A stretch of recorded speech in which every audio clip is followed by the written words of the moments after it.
Hello, welcome to a chilly Thursday on Going to Ground. Absolutely bitter.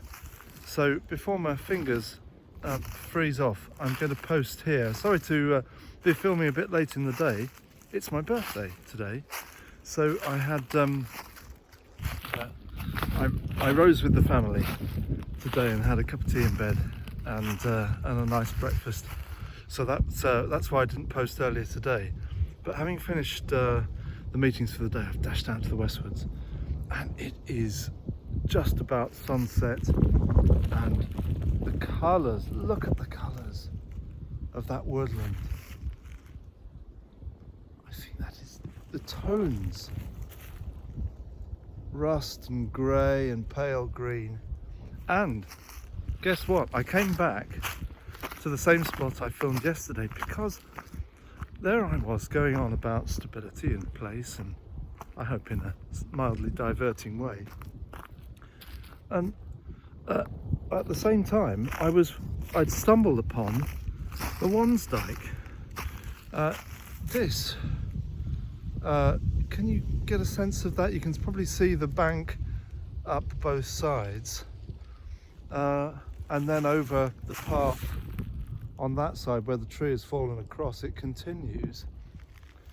I was, as I say, filming away and thinking to myself, I wonder what this ditch is along here. And it turns out to be the Wansdyke. I checked the OS map, and the Wansdyke is an ancient Anglo-Saxon ditch, I guess 5th century. It was funny because I was talking about Scholastica yesterday from exactly the same era, so it would have been handy if I'd realised where I was. But at exactly the same era, she was founding the Benedictine nuns. Here in the Westwards, the Wansdyke was being dug. Now, nobody really knows what it was.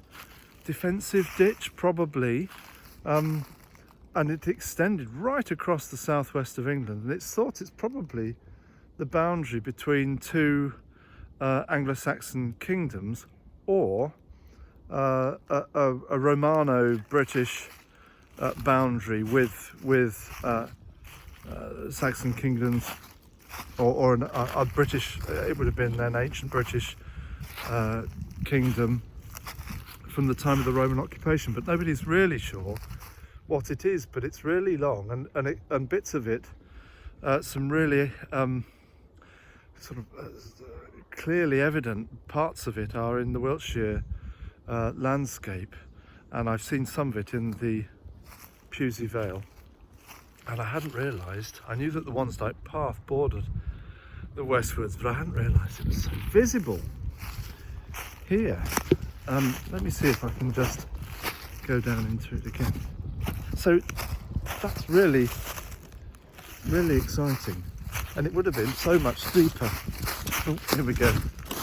But a 15-year-old ditch.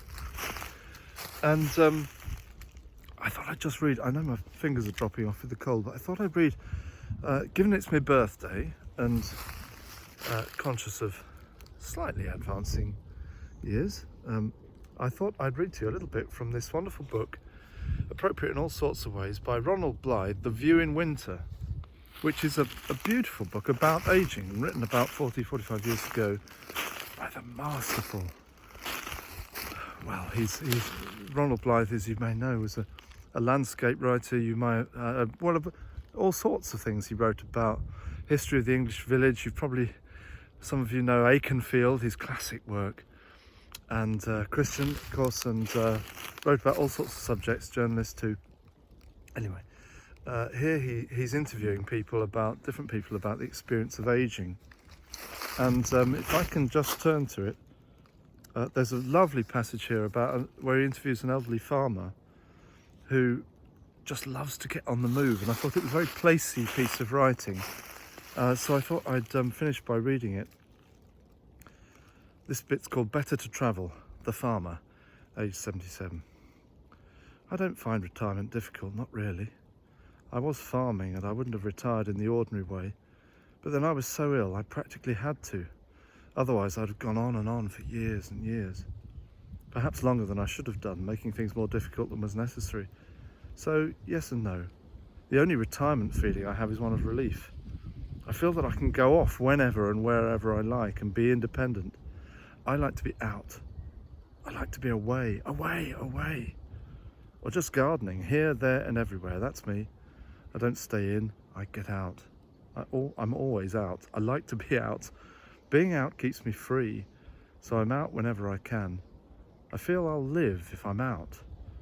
I love to get in the car, then away, away. No one to ask, nothing to stop me.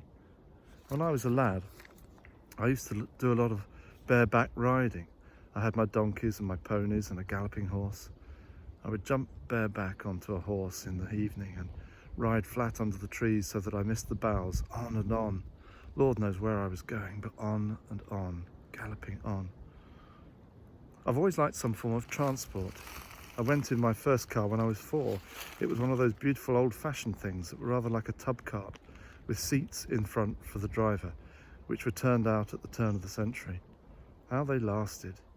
When I was 13, Father bought his first Model T Ford in Hertford. He'd never driven before, but he just paid for it, got in and drove away. The garden boy used to look after it. Father hardly knew about it having to be fed with oil and water. He'd just hop in and drive. I've always had this elated feeling of movement, and sometimes it's been so strong that I've had a sensation of being out of the body. I know you can have dreams which give you the impression that you're out of the body, but I've experienced this thing so vividly I've had to acknowledge that for a time I really was outside. And yet there I was, lying in my bed.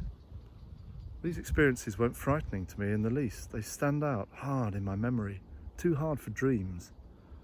I wander for days in my car now. I don't stay in, I get out. Off we go, I say. Away, away. God bless you today as you go to ground.